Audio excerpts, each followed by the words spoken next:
Hello everyone, प्यारे बच्चों। आज की इस वीडियो में मैं आपके सामने कक्षा 10 की पहली कविता, जिसका टाइटल है डस्ट ऑफ स्नो, जिसको लिखा है रॉबर्ट फ्रॉस्ट जी ने, उसका हिंदी ट्रांसलेशन करूँगा, समरी करूँगा और साथ ही साथ इस पोएम में जितने भी डिफ़िकल्ट वर्ड्स हैं उनका हिंदी अनुवाद करूँगा। सबसे पहले मैं इस पोएम को आपके सामने पढ़ रहा हूँ, आप ध्यानपूर्वक सुनेंगे। पहला स्टैंजा इस तरह से है, the way a crow shook down on me the dust of snow from a hemlock tree. Second stanza है, has given my heart a change of mood and saved some part of a day I had rued. प्यारे बच्चों, ये very short poem है और इसमें सिर्फ 8 पंक्तियाँ हैं जो मैंने अभी आपके सामने पढ़ी।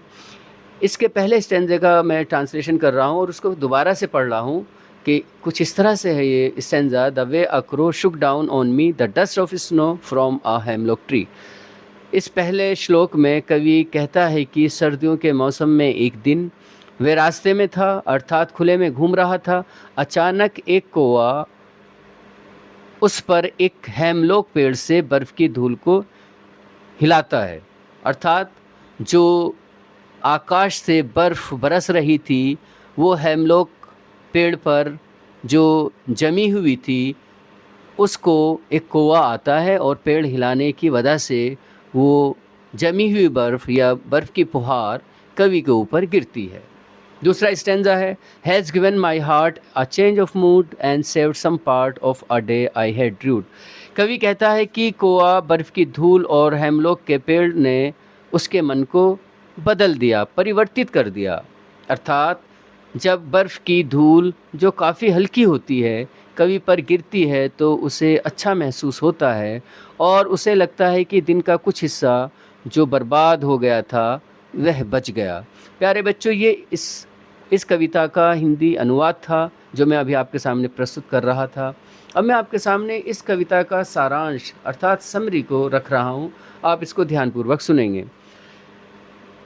बर्फ़ की फुहार, ये जो कविता का नाम है, एक छोटी सी कविता है जो हमें बताती है कि एक साधारण क्षण भी बहुत अधिक महत्वपूर्ण होता है।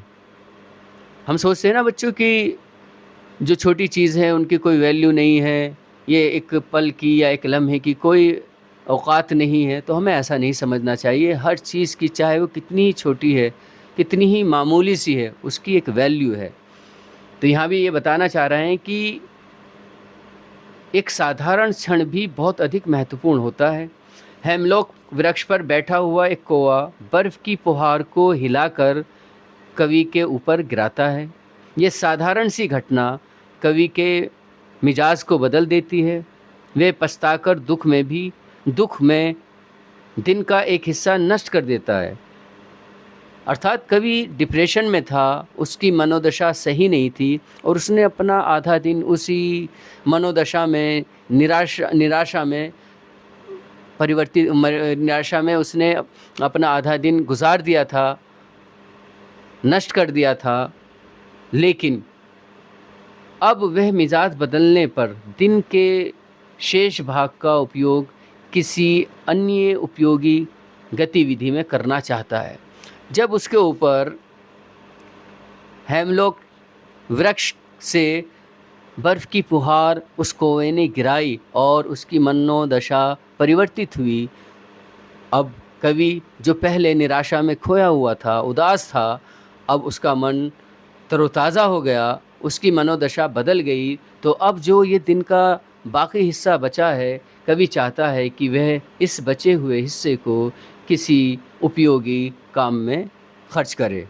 प्यारे बच्चों, ये आपके सामने इस कविता का सारांश था जो मैं आपके सामने रख रहा था। अब मैं चाहूँगा कि इस कविता में जितने भी डिफ़िकल्ट वर्ड्स हैं, मैं आपके सामने उनका हिंदी अनुवाद कर दूँ।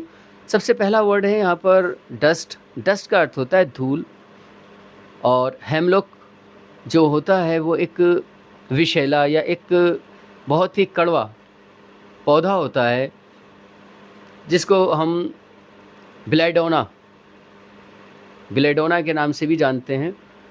ये एक बहुत ही कड़वा और जिसे कहते हैं पॉइजनस प्लांट होता है हेमलॉक।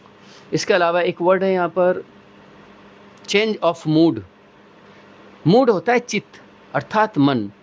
चेंज ऑफ मूड का अर्थ हो गया है यहाँ पर मन का जो बदलाव हुआ है उसको कहा गया है। इसके अलावा एक वर्ड है यहाँ पर सेव्ड। सेव का अर्थ होता है बर्बाद होने से बचा लिया। सेव की सेकंड या थर्ड फॉर्म है जिसका अर्थ होता है बचाना। तो यहाँ पर बचाने का जो कॉन्टेक्स्ट में इस्तेमाल हुआ है, जिस कॉन्टेक्स्ट में, वो है जो समय बर्बाद किया था उसने आधा दिन, वो आधा दिन जो बचा हुआ है उसने बचा लिया, तो यहाँ पर सेव्ड का इस्तेमाल हुआ है। इसके अलावा एक पार्ट है यहाँ पर पार्ट। पार्ट का अर्थ होता है हिस्सा, भाग, पोर्शन। रूट का अर्थ होता है गहरा पश्चाताप, गहरे रूप से दुखी हुआ, जिसको हम हिंदी में कह सकते हैं फेल्ट सैड डीपली या रिग्रेटेड डीपली। प्यारे बच्चों, मैं आपके सामने अभी इस पहली पोएम जो 10th क्लास के आपके सिलेबस में डस्ट ऑफ स्नो, जिसको रॉबर्ट फ्रॉस्ट ने लिखा है, उसका हिंदी अनुवाद और इसके साथ साथ समरी और साथ ही साथ कठिन शब्दों का अनुवाद कर रहा था। मुझे उम्मीद है कि आपको ये वीडियो ज़रूर पसंद आएगी। आज की इस वीडियो में इतना ही। Thank you.